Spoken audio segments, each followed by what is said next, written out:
नमस्कार दोस्तों। तीन ऐसे शुगर स्टॉक लेके आए हैं जो आज के टाइम में अंडर वैल्यूड है। मार्केट की चलती उछलती रेस में उनका थोड़ा बहुत योगदान होते होते यहाँ पे बिकवाली लगातार रहा है। जब मार्केट यहाँ से स्टेबल होकर के बाउंस बैक क्रिएट करेगी तो क्या ये आज के टाइम में जो मैं 5 मार्च 2025 की डेटा की बात करूं तो जो अंडर वैल्यूड स्टॉक हैं क्या वो आगे चल करके बेटर रिजल्ट क्रिएट कर पाएगी? इनके बिजनेस मॉडल का क्या परसेंटेज ऑफ ग्रो है, इस पे भी हम लोग अवलोकन करने की कोशिश करेंगे। साथ में क्या निवेशकों के जो मन में जो ताकतवर चीजें चलती है, जो क्या यहाँ पे निवेश किया जाए या यहाँ से निवेश हटाया जाए, क्या उसमें कौन किस पे भारी पड़ती देखी जाती है, हम जानने की कोशिश करेंगे। यदि सबसे पहली जिक्र करूं कंपनी का, जिसका नाम है केएम शुगर। यदि केएम शुगर की बिजनेस मॉडल की तरफ देखा जाए तो जो लास्ट वायो वाई की डेटाबेस कंपनी को लेकर जिक्र करती है उसमें सेल्स में करीब करीब कह सकते हैं कि 45-46% की ग्रोथ लेवल थी वायो वाई को लेकर के। तो वहीं दूसरी तरफ नेट मार्जिन नेट प्रॉफिट को लेकर देखा जाए तो करीब करीब कह सकते हैं 800% से ज्यादा की वृद्धि दर्ज करती है। अल्टीमेटली 870% की वायो वाई पे ग्रोथ लेवल थी। तो क्या अभी के टाइम में यदि हम इस परसेंटेज ऑफ बिजनेस मॉडल की बेसिस पे देखा जाए तो क्या जो इनकी स्टॉक परफॉर्मेंस है वो क्या स्टेबल है या मार्केट में कुछ रेस शामिल करता है? इस कंपनी की मार्केट कैप की बात करूं तो बहुत ज्यादा नहीं है। मार्केट कैप कहती है करीब 271 करोड़ के आसपास की। स्टॉक जो फिलहाल की टाइम में यदि आप इनकी पी रेशो को देखते हैं तो काफी छोटा सा 8 मल्टीपल में ट्रेड करती देखी गई है। स्टॉक प्राइस भी बहुत ज्यादा बड़ा नहीं है, करीब 30 रुपए के आसपास की स्टॉक प्राइस है। यदि इन कंपनी को बुक वैल्यू के मुताबिक कंपेयर करेंगे तो ये करीब करीब 85% ही उछाल क्रिएट करता है, जबकि इंट्रिंसिक वैल्यू करीब करीब इसका 50 रुपए के आसपास है। उसके मुकाबले अभी 30 रुपए के आसपास ट्रेडिंग करती देखी गई है। तो इसका जो हायर टू हायर था 52 वीक में 50 रुपए तक गया था, और आजकल जो निचले पायदान 25 रुपए पे आकर के अर्थात वहां से सीधे सीधे गिरावट के साथ साथ जो है 25 रुपए से बाउंस बैक क्रिएट करने की कोशिश कर रही है। तो क्या मार्केट स्टेबल हो पाएगी, और यदि हो पाएगी तो क्या बेटर रिजल्ट क्रिएट कर पाएगी? यदि कंपनी की आरओई आरओसी की आंकड़ा को देखें तो करीब 9% के आसपास रही है। तो वहीं प्रमोटर्स हैंड जो है करीब 56% के आसपास इस कंपनी में रही है। यदि नेट इनकम मार्जिन को देखा जाए तो करीब 5% की सेविंग करती है, जो कि रिजर्व में ट्रांसफर होता है। यदि हम कंपनी की निवेशकों का इंटरेस्ट को जानने की कोशिश करेंगे तो इस कंपनी में एफआईआई और डीआईआई की कोई भी होल्डिंग नहीं बनी है। और यहाँ पे चर्चा किया जाए तो अल्टीमेटली जो है करीब 43-44% की होल्डिंग आम निवेशकों के पास है, और उसमें 60,000 निवेशकों का इंटरेस्ट ध्यान आकर्षित करता है।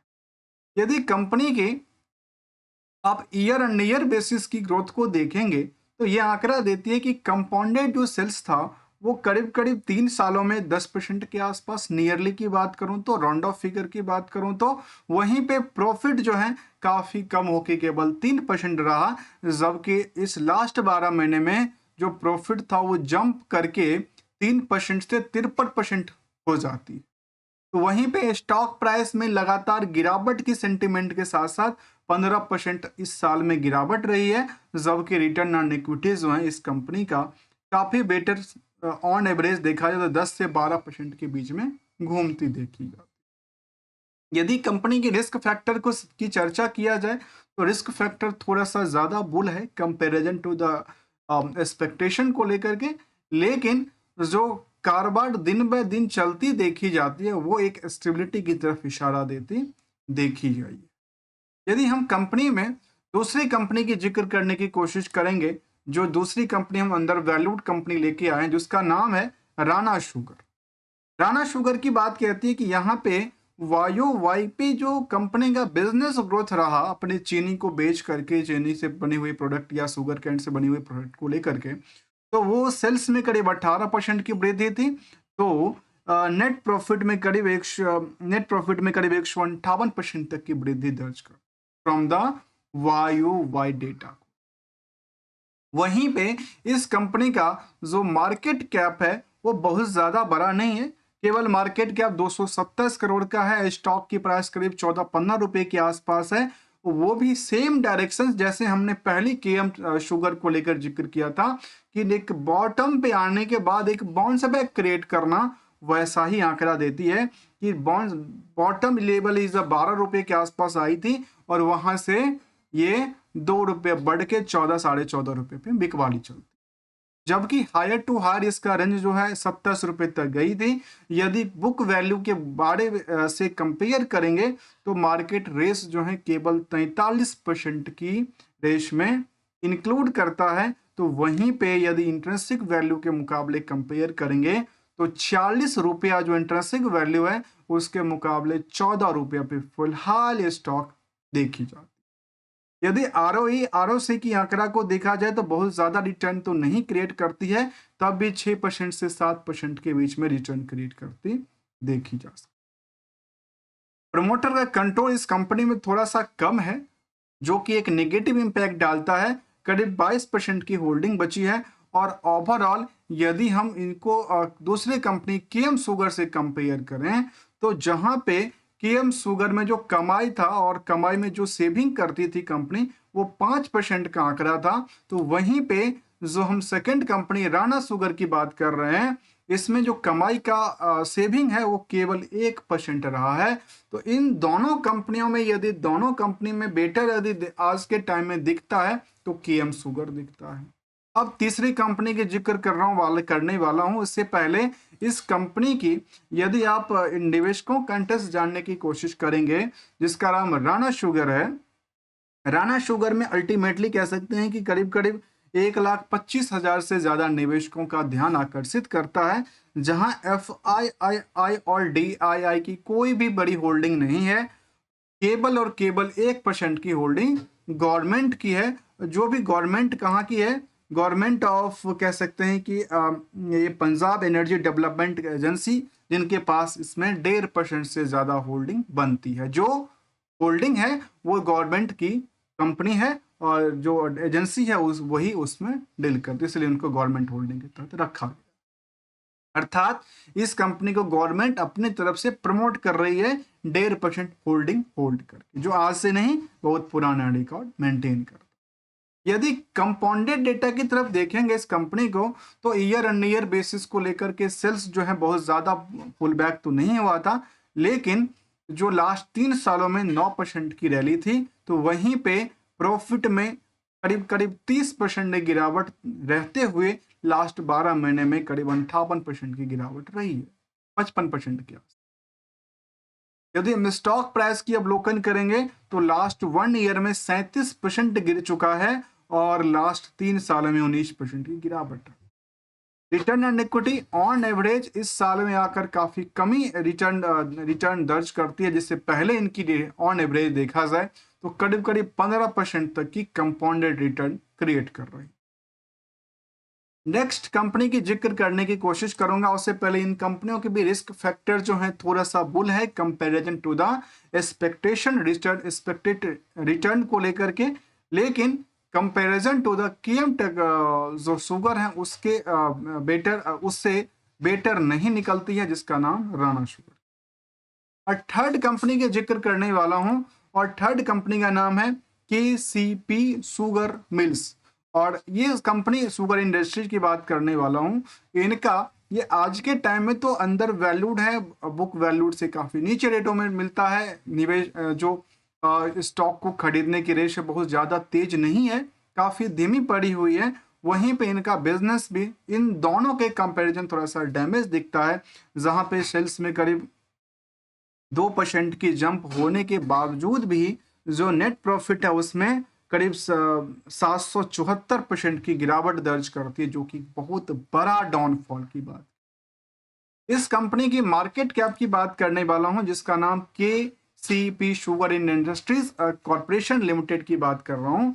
इसका मार्केट कैप भी बहुत ज्यादा नहीं, लेकिन उन दोनों कंपनियों के कंपैरिजन इसका मार्केट कैप थोड़ा सा बड़ा है, 390 करोड़ का है। और यदि बुक वैल्यू के बारे में से कंपेयर करते हैं करंट मार्केट जोन, तो करंट मार्केट जोन केवल 34 रुपए पे ट्रेडिंग करती है, जो कि सेम डायरेक्शन, चाहे वो केएम शुगर हो चाहे राणा शुगर हो, उसी के समानांतर में इसका भी एक बाउंस बैक रेट देखने को मिला है। जो 31 रुपए पर उन्होंने सपोर्टिंग लिया था, उससे चल के 34 रुपए पर अर्थात 10% की उछाल यहाँ पे आई है। यदि हम हायर साइड से बात करें, 62 रुपए से टूट के आजकल 34 रुपए पे मार्केट में अवेलेबल है, जहां बुक वैल्यू से केवल 76% उछाल किया है। तो वहीं इंट्रिंसिक वैल्यू से देखा जाए तो इंट्रिंसिक वैल्यू के नियर अबाउट अभी 90% के आसपास आ चुका है। यदि कंपनी में आरओई आरओसी की आंकड़ा को देखेंगे तो 14% से लेकर के 13% के बीच में घूमती देखी गई है। यदि स्टॉक पी मल्टीपल की बात करें तो ये सभी कंपनियां आज के टाइम अंडर वैल्यूड थी, अंडर वेटेज थी। इस कंपनी में प्रमोटर का कंट्रोल करीब करीब 40% रहा है। और साथ में देखा जाए तो इन कंपनियों में उन दोनों कंपनियों के कंपैरिजन यहाँ पे नेट इनकम मार्जिन लास्ट 12 महीने में 11% की सेविंग कर दी है, जो कि पहले कंपनी केएम में 5%, तो राणा में केवल 1% की। यदि इस कंपनी, जिसका नाम हम केसीपी शुगर की बात कर रहे हैं, इसमें निवेशकों का इंटरेस्ट कहता है कि करीब करीब इस कंपनी में करीब करीब 62 से 65 हजार निवेशक हैं। एफआईआई और डीआईआई की कोई भी 1 रुपये का होल्डिंग नहीं है। आम निवेशकों ने जम के खरीदारी किया है।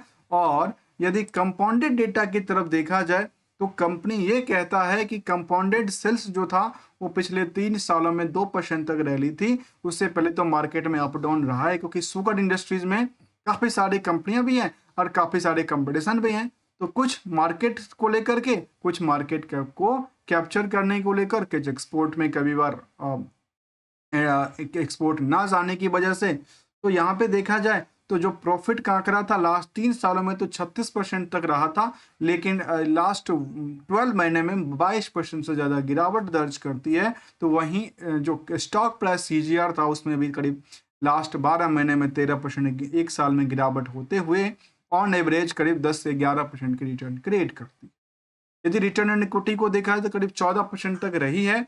और कंपैरिजन यदि तीनों कंपनियों को देखा जाए, जिसमें हमने सबसे पहला कंपनी जिक्र किया KM sugar mill, second company is the Rana sugar, third company is the KCP sugar in industries corporation. इसमें जिक्र किया जाए तो वो हमने तीनों को एक झलक में देखने की कोशिश किया। जो आज के टाइम में शुगर इंडस्ट्रीज की 3 ऐसे अंडर वैल्यूड कंपनी जो परफॉर्मेंस के लिहाज से कारोबार तो कर रही है, लेकिन आज भी सोई पड़ी दिखती है। और लगातार जो गिरावट रही थी उससे अब जाकर बाउंस बैक क्रिएट करती देखी गई है। क्या मार्केट में यहां से बाउंस बैक होना पॉसिबल है?